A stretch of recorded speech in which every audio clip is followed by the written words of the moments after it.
मैथिली कार्यक्रम आशा की जोत में हम अहाँक फेर स्वागत कर रहल छी। एहि आशा के साथ कि अहाँ सब खूब नीक सँ होयब, मुदा अहाँक धियापुता वा अहाँक काज जे अहाँ कर रहल छी तकरो में अहाँ खूब शांति सँ काज करैत होयब।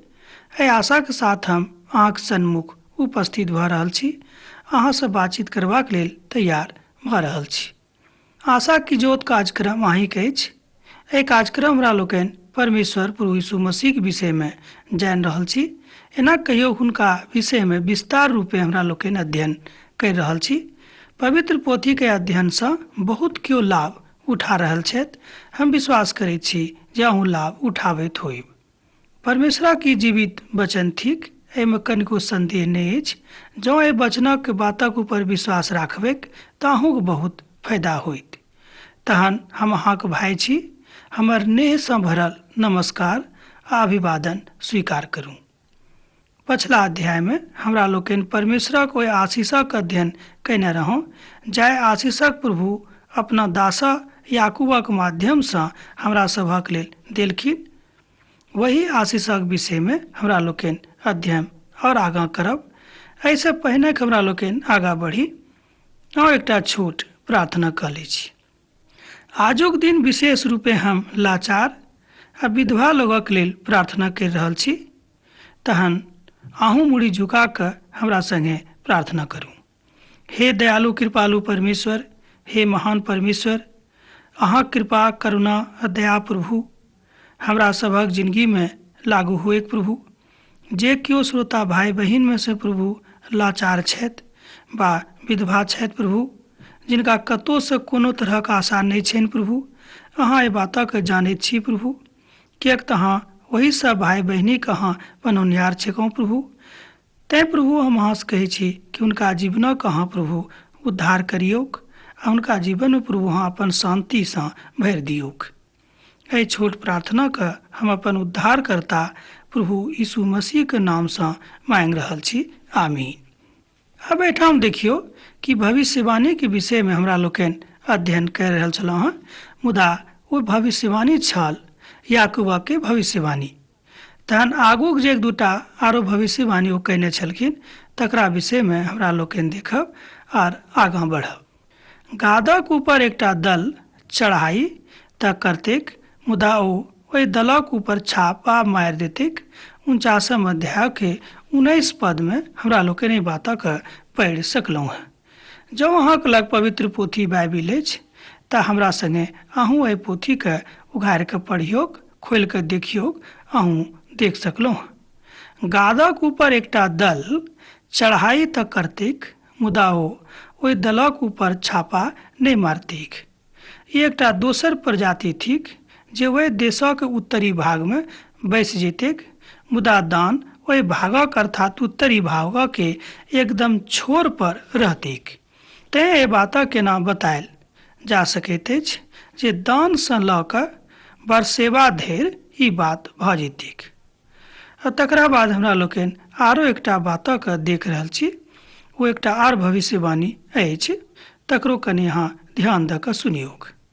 आशेर सँ जे अन्न उत्पन्न होइतेक ओ उत्तम होइतेक, और ओ राजा के नहाइत स्वादिष्ट भोजन देल करतेक। उत्पत्ति पोथी तकर 49 अध्याय के 20 पद में ई बात बतायल गेल छिक। नप्ताली एकटा छूटल हिरनी थिक, ओ नीक नीक कथा करतीक। ई बात सेहो 49 अध्याय के 21 पद में बतायल गेल छिक। जँ अहाँक लग पवित्र पोथी बाइबिल अछि तऽ अहूँ एहि सबटा भविष्यवाणी के पढ़ि कऽ मनन कर सकलहुँ हैं आ तकरा ऊपर विचार करके प्रार्थना के साथ जँ विचार करबै तऽ बहुत बातक अहाँ सीख सकलहुँ हैं। पवित्र पोथी के सीखे के एकटा सशक्त माध्यम अछि प्रार्थना। प्रार्थना के साथ जँ एहि कार्यक्रमक अहाँ सुनि रहल छी तैं हम एहि कार्यक्रमक प्रार्थना के साथ आरंभ करैत छी, जाहिसँ अहाँक मन शांत रहेक आ पिता परमेश्वरक आत्मा अहाँक ऊपर रहेक, जाहिसँ अहाँ एहि सबटा भविष्यवाणी के परमेश्वरक बातक अपना कान सँ सुनि कऽ विश्वास कऽ सकी। किएक तऽ शैतान एहि संसार में विचरण करैत रहैत छथि। जे केओ परमेश्वरक वचन सुनै छथि हुनका सँ ओ अलग हुनका कऽ दै छथिन। ई बात शैतानक मुख्य काज में सँ एकटा काज थिक। देखियौ, शैतान तरह तरहक निराशा अहाँके जिंदगी में आनि देत। ओ कहत कि एतेक धर्मी बनला सँ अहाँके की भेटल? एतेक दिन से अहाँ धर्मी मनुख थिकहुँ हैं, रोज अहाँ प्रार्थना करै छी, उपवास राखै छी, मुदा एहि प्रार्थना आ उपवास सँ अहाँके की भेटल से हमरा बताबियौक। तरह तरहक लोक अहाँ से भेटत। एना कहियो नीक लोक में सेहो शैतान प्रवेश करैत छथि आ हुनका माध्यम सँ अहाँके बहका दैत छथि। ई बात पवित्र पोथी बाइबिल में बतायल गेल छैक। जँ अहाँ एहि तरहक बात में पड़ल छी तऽ तकरा सँ अहाँ हटि कऽ रहू। अब आजुक अध्ययन हमरा लोकनि एकटा विशेष पड़ाव पर आबि गेल छी, तकर अध्ययन बड्ड आवश्यक थिक।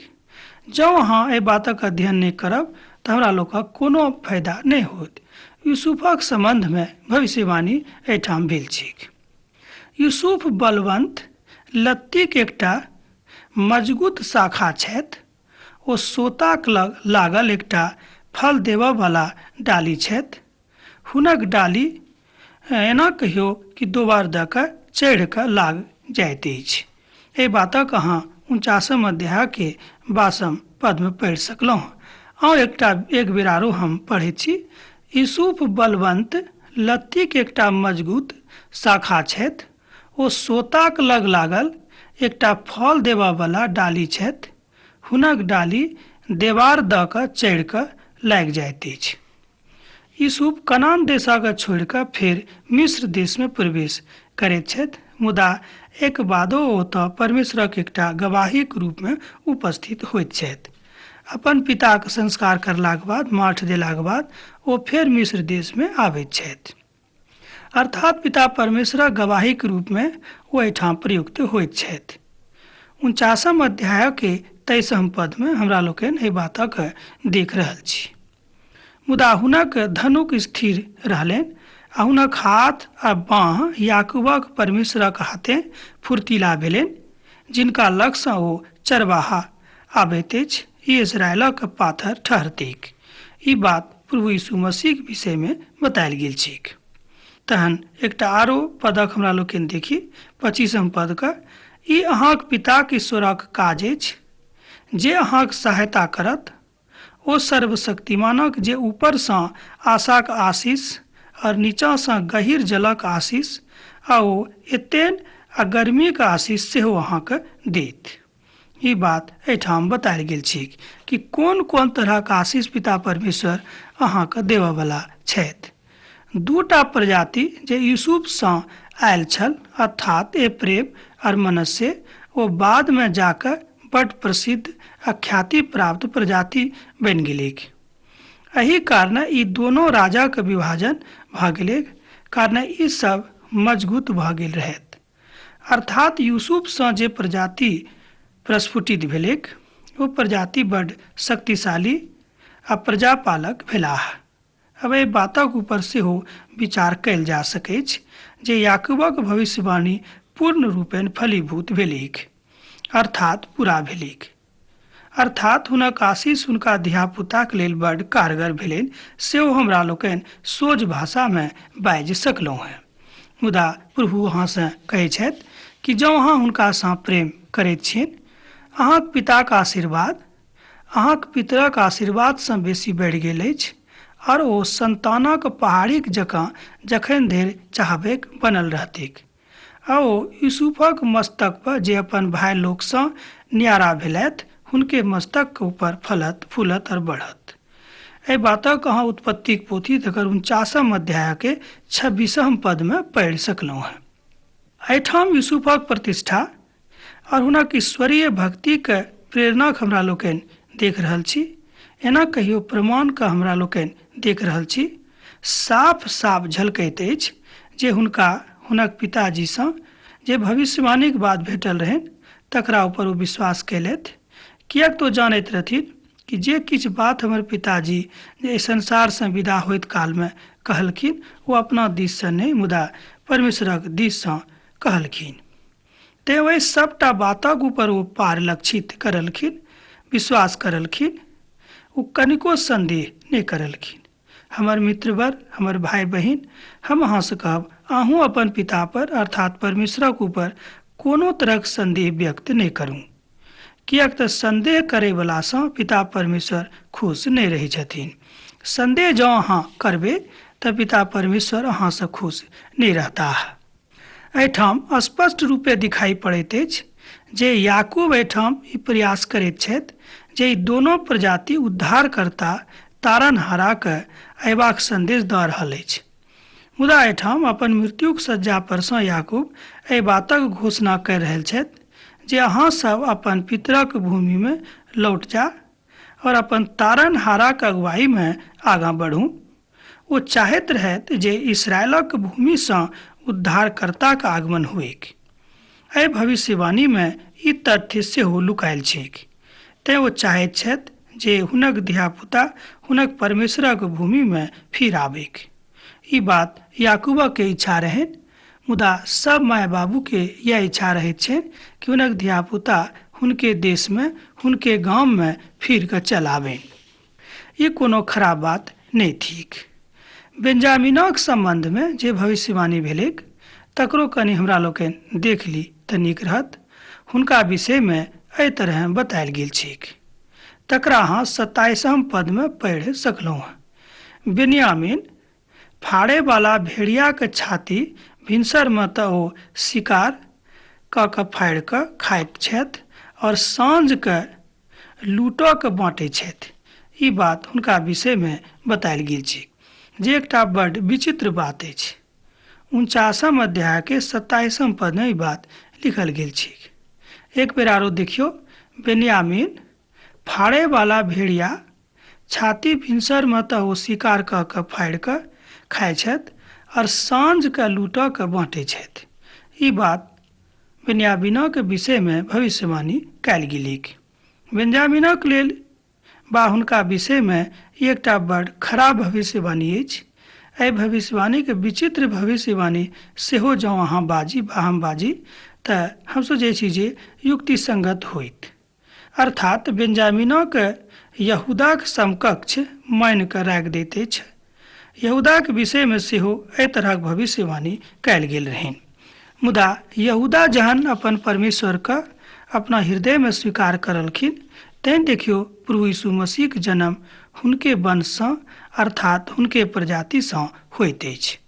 तकरो विषय में हमरा लोकनि देख सकलहुँ हैं बा सीख सकलहुँ हैं। राजाक बंटवारा के काल में एहि तरहक स्थिति बनि गेल रहैक। बेंजामिन मात्र एकटा एहन प्रजाति बनि गेल जे उमरि छथि दाऊदक संगे ठहरै छथि। इस्राएलक 12 गोत्र एहि इएह छथि। याकूबक अंतिम भविष्यवाणी आ हुनक जे मृत्यु भेलनि तकरा विषय में हमरा लोकनि अब देख रहल छी। तहन ओ आज्ञा दऽ कऽ हुनका कहलनि जे हम अपन लोक में मिलप छी। हमरा पूर्वजक ओहि गुफा में माटि देब जे हित्ती एप्रोनो के खेत में अछि। उत्पत्ति 49 अध्याय के 29 पद में ई बात लिखल गेल छै। एठाम याकूब अपन बेटा के यूसुफ के आज्ञा दऽ रहल छथिन कि हमरा अहाँ एठाम मिस्र में नहि, मुदा अहाँ हमरा देश कनान में लऽ जाकऽ हमरा अहाँ एना कहियो अंतिम संस्कार करब। तैँ ओ आज्ञा दऽ रहल छथिन। अहाँ एहि पदक हमरा लोकनि एक बेर आरो पढ़ि ली। तहन ओ आज्ञा दऽ कऽ हुनका कहलनि जे हम अपन लोक में मिलप छी। हमर पूर्वजक ओहि गुफा में अहाँ हमरा माटि देब जे हित्ती एप्रेमक खेत में अछि। हमरा लोकनि देख रहल छी जे याकूबक मृत्यु कोना भेलनि। एहिठाम हमरा लोकनि देख रहल छी दीर्घकालीन अंतक दिन एहिठाम हुनका लग भऽ रहल छनि। एहिठाम एना बुझियौ कि अंतिम काल में याकूबक ओहि सबटा मनोकामना प्रभु पूरा कऽ दै छथिन जाहि बातक लेल ओ अधिकारी छलाह। किएक तऽ अंतिम काल में जहन याकूबक जिंदगी में सुधार आबि गेलनि तऽ याकूब एहि तरहक बात करैत छथि। मुदा याकूब एहि बातसँ आश्वस्त होबऽ चाहैत छथि कि जखन ओ फिर पुनरुत्थानक दिन उठताह तऽ ओ अपन पिता अपन दादाक भूमि के ऊपर उठि कऽ ठाढ़ होताह। अब एहिठाम देखियौ ओ अपन खानदानक इतिहास बड्ड नीक जकाँ जानैत रहथि, मुदा एहि बातक कोनो लिखल प्रमाण तऽ हुनका लग नहि रहनि, मुदा एक बातो हुनका अपना वंशजक इतिहासक स्मरण रहनि। अर्थात ओहि गुफामे जे कनान देशके मेम्रेक सन्मुख वाला मकपेलाक भूमि पर अछि, ओहि भूमिके तऽ इब्राहिम हित्ती एप्रोनोक हाथसँ मोल नेने रहथि, जाहिसँ ई भूमि कब्रिस्तानक लेल हुनक अपन भूमि हुअनि।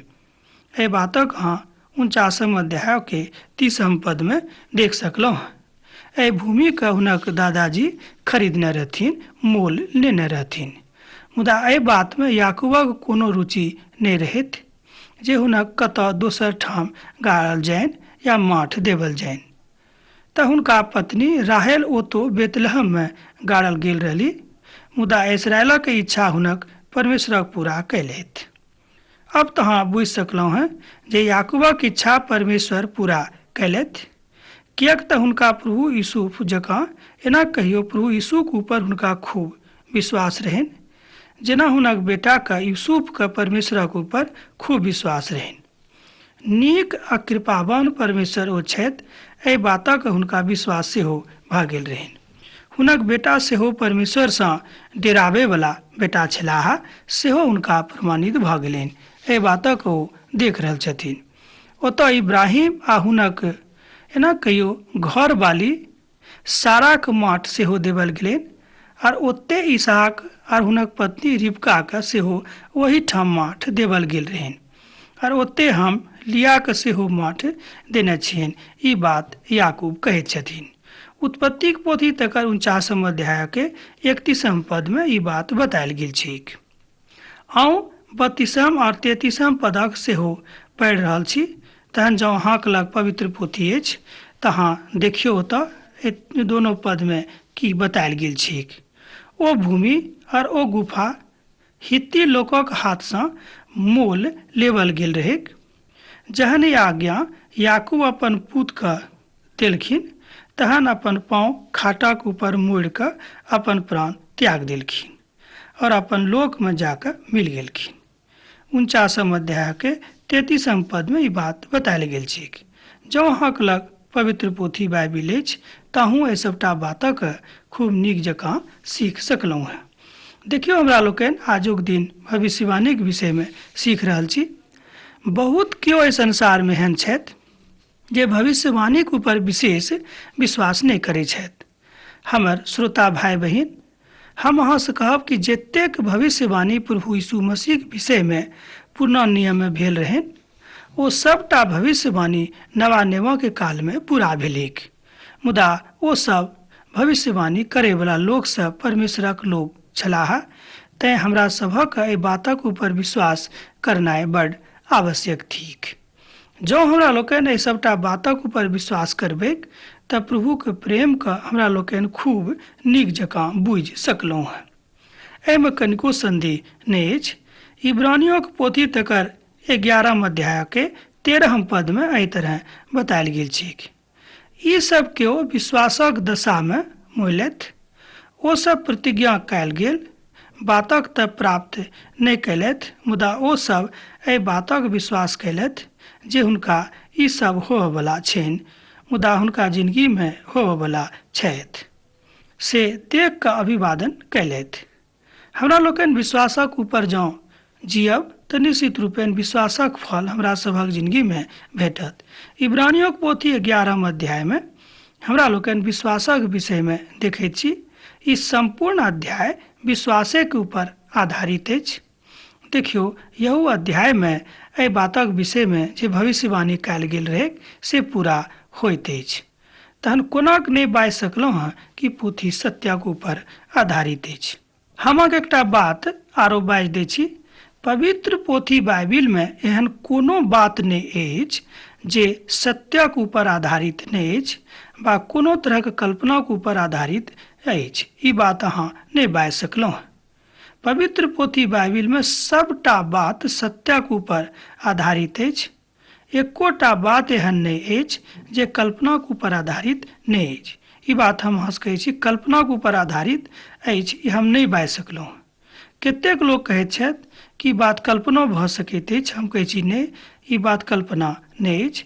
ई सबटा बात परमेश्वरक प्रेरणासँ हुनक दासक दिससँ लिखायल अछि। तेँ हमरा लोकनि ई नहि बाजि सकलहुँ हँ कि पवित्र पोथीके कोनो बात कल्पनाक अछि। ओहिठाम एकटा बात आरो जाननाइ बड्ड आवश्यक थिक जे याकूब भविष्यवाणी कयलथि से हुनका जिन्दगीमे पूरा भेलनि। एहि बातक ऊपर हमरो सभक विश्वास करबाक चाही।